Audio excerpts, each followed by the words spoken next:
India TV YouTube channel को subscribe करें और बेल आइकन दबाएं।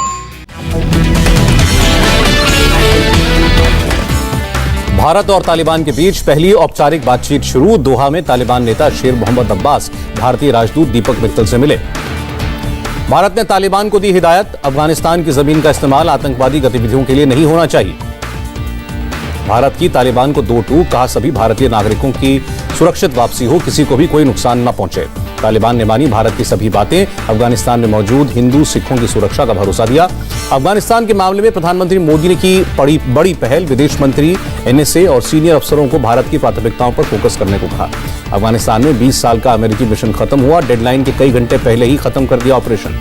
अमेरिकी सेना के हटते ही तालिबान का काबुल एयरपोर्ट पर कब्जा, स्पेशल फोर्स बदरी 313 यूनिट ने संभाली कमान।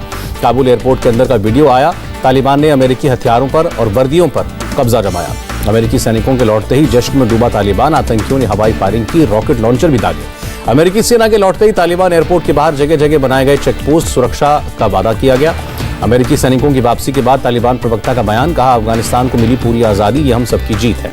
अफगानिस्तान में सरकार बनाने की जल्दी में है तालिबान, जल्द ही अपने मंत्रिमंडल की घोषणा करेगा। अमेरिकी सैनिकों की वापसी के बाद तालिबान को मिला लाइसेंस टू किल, घर पर जाकर मौत की सजा देने वाला एक ऑडियो वायरल हुआ। अमेरिका ने अपना काबुल दूतावास कतर शिफ्ट किया, अब कतर की राजधानी दोहा से अफगानिस्तान का कामकाज देखेगा अमेरिका। काबुल से लौटने से पहले अमेरिका ने काबुल एयरपोर्ट पर तैनात अपने 73 हवाई जहाज निष्क्रिय किए, तालिबान अब इनका इस्तेमाल नहीं कर पाएगा। अमेरिका ने 70 बख्तरबंद गाड़ियों और 27 हमवीज भी इस्तेमाल करने लायक नहीं छोड़ी, हाईटेक रॉकेट सिस्टम को भी निष्क्रिय किया। पूर्व अमेरिकी राष्ट्रपति ट्रंप ने कहा अफगानिस्तान से अपने सारे हथियार मांगे अमेरिका, इनकार करने पर बम गिराकर नष्ट करे। तालिबान का बयान, जल्द ही अमेरिका के छोड़े विमानों को दुरुस्त कर लेंगे। अमेरिकी सैनिकों की वापसी पर बोला चीन, अफगानिस्तान के नए अध्याय की शुरुआत। यूएनएससी की बैठक में प्रस्ताव पारित, अफगानिस्तान से नागरिकों की सुरक्षित वापसी का जिम्मा लेगा तालिबान। काबुल से शिफ्ट होगा जापानी दूतावास, जापान के विदेश मंत्री ने कहा कतर में रिलोकेट करेंगे एम्बेसी। तालिबान और तुर्की सरकार के बीच हुआ करार, काबुल एयरपोर्ट की सिक्योरिटी संभालेंगे तुर्की सैनिक। पंजाब के मुख्यमंत्री अमरिंदर सिंह और नवजोत सिद्धू का झगड़ा सुलझाने में जुटी कांग्रेस, चंडीगढ़ पहुंचे हरीश रावत के साथ परगट सिंह के विवाद का होगा अंत। पंजाब कांग्रेस के कार्यकारी अध्यक्ष कुलजीत नागरा ने दोनों की मुलाकात कराई। राहुल गांधी के उलट सीएम अमरिंदर सिंह ने जलियांवाला बाग का रिनोवेशन सही ठहराया, कहा अच्छा काम हुआ। बिजली समझौते को लेकर मुख्यमंत्री अमरिंदर सिंह का सिद्धू को जवाब, कानूनी रूप से काफी सक्षम है, समझौते रद्द करना मुमकिन नहीं है। किसानों पर हुए लाठीचार्ज को लेकर बोले सीएम अमरिंदर, प्रदर्शन कर रहे किसानों को ऐसे नहीं रोक सकते। चंडीगढ़ में नगर निगम ऑफिस के बाहर आम आदमी पार्टी का प्रदर्शन, पुलिस ने वाटर कैनन का इस्तेमाल किया। जमीयत उलेमाए हिंद के अध्यक्ष अरशद मदनी का बेतुका बयान, कहा बेटियों को अश्लीलता से बचाना है तो लड़कों के साथ न पढ़ाएं गैर मुसलमान। यूपी के डिप्टी सीएम केशव प्रसाद मौर्य ने मदनी की मानसिकता को बताया तालिबानी, कहा यह भारत है, अफगानिस्तान नहीं। मोहसिन रजा ने कहा अरशद मदनी का बयान महिलाओं का अपमान, महिलाओं को बेड़ियों में बांधकर रखना चाहते हैं। बीजेपी नेता सीटी रवि ने तालिबान से की एआईएमआईएम की तुलना, कहा एआईएमआईएम और तालिबान के मुद्दे एक जैसे। लखनऊ में 1 सितंबर से शुरू होगी समाजवादी पार्टी की जनादेश यात्रा, सभी जिलों में करेंगी जनसंपर्क कार्यक्रम का आयोजन। जनादेश यात्रा से पहले समाजवादी पार्टी ने बीजेपी पर निशाना लगाया, कहा यूपी में बीजेपी की नीतियों से जनता बेहाल है। कुंडा के विधायक रघुराज प्रताप सिंह ने फूंका चुनावी बिगुल, अयोध्या से करेंगे जन संकल्प यात्रा की शुरुआत। बंगाल में बीजेपी को झटका, टीएमसी में शामिल हुए बीजेपी विधायक विश्वजीत दास और पार्षद मनतोष नाथ। सीबीआई ने कोलकाता हाईकोर्ट में दायर की याचिका, बीजेपी कार्यकर्ता अभिजीत सरकार की मौत से जुड़ी सभी रिपोर्ट्स की मांग की। शरद पवार ने एनसीपी के कोर ग्रुप के साथ बैठक की, एनसीपी के मंत्रियों के कामकाज और मौजूदा राजनीतिक हालात को लेकर चर्चा हुई। नेशनल कॉन्फ्रेंस के प्रमुख फारूक अब्दुल्ला ने पंचायत चुनाव में भाग नहीं लेने पर अफसोस जताया, कहा पार्टी को लड़ना चाहिए था चुनाव। बीजेपी विधायक राम कदम ने अपने ही घर पर मनाई दही हांडी, बोले हिंदुओं को त्योहार मनाने से रोक रही है महाराष्ट्र सरकार। मुंबई में दही हांडी पर रोक के खिलाफ एमएनएस का हल्ला बोल, एमएनएस कार्यकर्ताओं ने कई जगह हांडी फोड़ी। दही हांडी के सेलिब्रेशन को लेकर एमएनएस नेता संदीप देशपांडे के खिलाफ दादर में केस दर्ज, अब तक कुल 9 मुकदमे दर्ज। मनी लॉन्ड्रिंग केस में ईडी के सामने पेश नहीं हुए महाराष्ट्र के मंत्री अनिल परब, पहले से तय व्यस्तताओं का हवाला दिया। फिर चंडीबाल आयोग के सामने नहीं पहुंचे परमबीर सिंह, आयोग ने लगाया 50,000 जुर्माना, 7 सितंबर को अगली सुनवाई। सुप्रीम कोर्ट को मिले 9 नए जज, चीफ जस्टिस एनवी रमन्ना ने 9 जजों को शपथ दिलाई। पहली बार सुप्रीम कोर्ट में एक साथ 9 जजों का शपथ ग्रहण हुआ, 3 महिला जज भी शामिल। भारतीय वायुसेना ने मनाया आजादी का अमृत महोत्सव, रफाल और जगुआर समेत 75 एयरक्राफ्ट ने की एलिफेंट वॉक।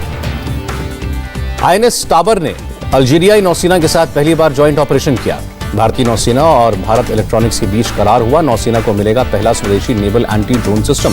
बुधवार को 125 रुपए का सिक्का जारी करेंगे प्रधानमंत्री मोदी। इस्कॉन के संस्थापक की जयंती पर जारी करेंगे। गृहमंत्री अमित शाह ने जम्मू कश्मीर में औद्योगिक विकास के लिए केंद्रीय योजना का उद्घाटन किया। यूपी चुनाव से पहले अपने संसदीय क्षेत्र पहुंचे राजनाथ सिंह 1700 करोड़ से ज्यादा की सौगात दी। राजनाथ सिंह ने कहा, हमने लखनऊ में ब्रह्मोस मिसाइल बनाने का फैसला किया। करीब 5000 लोगों को रोजगार मिलेगा। यूपी में 5,51,000 लोगों को मिलेगा नया घर। बुधवार को मुख्यमंत्री योगी लाभार्थियों से बात करेंगे। लखनऊ में पूर्व सीएम कल्याण सिंह की श्रद्धांजलि सभा। रक्षा मंत्री राजनाथ सिंह और सीएम योगी ने श्रद्धांजलि दी। लखनऊ में परियोजनाओं के शिलान्यास के दौरान नाराज हुए राजनाथ सिंह, कहा होर्डिंग में अटल जी की फोटो नहीं है। लखनऊ से सांसद थे अटल बिहारी वाजपेयी। पाकिस्तानी साजिश पर कैप्टन अमरिंदर सिंह का बड़ा खुलासा। ड्रोन के जरिए बम और हथियार भेज रहा है पाकिस्तान। पंजाब पुलिस ने सीएम कैप्टन अमरिंदर सिंह की हत्या की धमकी देने वाले गुरपतवंत सिंह पन्नू के खिलाफ केस दर्ज किया। बारामूला में सरपंच के घर पर ग्रेनेड हमला करने का मामला। लश्कर के 4 ओवरग्राउंड वर्कर्स गिरफ्तार। कुछ घंटों की बारिश में दरिया बनी दिल्ली। सेंट्रल दिल्ली से लेकर बाकी इलाकों तक सड़कों पर पानी भरा। महाराष्ट्र के जलगांव में भी भारी बारिश। रिहायशी इलाकों में कई फीट तक जल भरा। जलगांव में बारिश की वजह से तबाही। सड़कों पर खड़ी गाड़ियों का हाल बेहाल। मुख्यमंत्री नीतीश कुमार ने बाढ़ प्रभावित इलाकों का सर्वे किया। कई इलाकों में नाव से जाकर हालात का जायजा लिया। उत्तराखंड के सीएम ने पिथौरागढ़ का हवाई सर्वे किया। सोमवार को बादल फटने से मची थी तबाही। सुप्रीम कोर्ट ने नियमों के उल्लंघन पर नोएडा में सुपरटेक की 40 मंजिला इमारत गिराने का आदेश दिया। 3 महीने के अंदर गिराने को कहा। सुप्रीम कोर्ट ने सुपरटेक को अपने खर्चे पर टावर गिराने को कहा। सभी खरीदारों को 12% ब्याज के साथ लौटानी होगी रकम।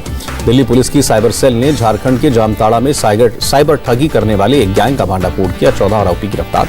पंजाब के तरन तारन से 2 हैंड ग्रेनेड के साथ एक आतंकी गिरफ्तार। विदेशी आतंकी संगठनों से जुड़े हथियार।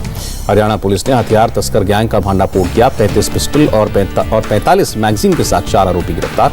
जयपुर में मामूली विवाद को लेकर हुआ खूनी संघर्ष। एक पक्ष के 4 लोग घायल। पुलिस ने केस दर्ज किया। राजस्थान के नागौर में बालाजी मंदिर के पास बड़ा हादसा। ट्रक से टकराई एसयूवी कार। एमपी के 11 लोगों की मौत, 7 घायल। प्रधानमंत्री मोदी ने नागौर हादसे में मरने वालों के परिजनों को 2-2 लाख के मुआवजे का ऐलान किया। मुख्यमंत्री शिवराज ने भी मुआवजे का ऐलान किया। बेंगलुरु में कोरमंगला इलाके में बेकाबू कार का एक्सीडेंट। कार में सवार 7 लोगों की मौत। बिहार के सहरसा में भैंस चोरी के आरोप में 2 लड़कों की पिटाई, 1 की मौत। आरोपियों की तलाश कर रही है पुलिस। बडगाम के खान साहिब से मिली 1200 साल पुरानी देवी दुर्गा की मूर्ति। आर्कियोलॉजी विभाग को सौंपी गई मूर्ति। देश में 24 घंटे में 1,21,00,000 लोगों को वैक्सीन लगी। यूपी में सबसे ज्यादा 14,50,000 टीके लगे। देश में 24 घंटे में करीब 31,000 नए मामले आए। 350 मरीजों की जान गई। केरल में कोरोना के 30,203 नए मामले। 24 घंटे में 115 लोगों की मौत। तमिलनाडु में 1,512 नए केस। 24 घंटे में 22 ने जान गंवाई। दिल्ली में 28 नए मामले आए। किसी मरीज की मौत नहीं। तेलंगाना में 1 सितंबर से नहीं खुलेंगे स्कूल। हाईकोर्ट ने रोक लगाई। तमिलनाडु में कोरोना नियमों में ढील के बाद लापरवाह दिखे लोग। कोडाईकनाल में झरने के पास बिना मास्क के नजर आए लोग। बेलगाम में ओवैसी के चुनाव प्रचार के दौरान कोरोना नियमों का उल्लंघन। 303 पदाधिकारी और कार्यकर्ताओं के खिलाफ केस दर्ज। बंगाल के जलपाईगुड़ी में वैक्सीनेशन सेंटर पर वैक्सीन के लिए मची भगदड़, कई लोग घायल। ऑस्ट्रेलिया और सिंगापुर के बीच हुई डील। ऑस्ट्रेलिया को 5 लाख डोज देगा सिंगापुर। न्यू साउथ वेल्स में वैक्सीनेशन में तेजी आने के बाद कम हुए कोरोना के मामले। 67% आबादी को लगी पहली डोज। तूफान इडा के चलते मिसिसिपी में ढहा हाईवे, 2 लोगों की मौत, 10 घायल। कैलिफोर्निया के जंगलों में आग ने लिया विकराल रूप। नवादा में लोगों को कभी भी घर खाली करने की चेतावनी जारी। सऊदी अरब के एयरपोर्ट पर ड्रोन अटैक, हमले में 8 लोग घायल। प्लेन को भी पहुंचा नुकसान। बांग्लादेश में 6 आतंकियों को मौत की सजा। गे राइट्स एक्टिविस्ट समेत 2 लोगों की हत्या की थी। टोक्यो पैरालंपिक में पैरा एथलीट ने एक साथ दिलाए 2 मेडल। मरियप्पन थंगावेलु ने जीता सिल्वर। शरद कुमार को मिला ब्रॉन्ज।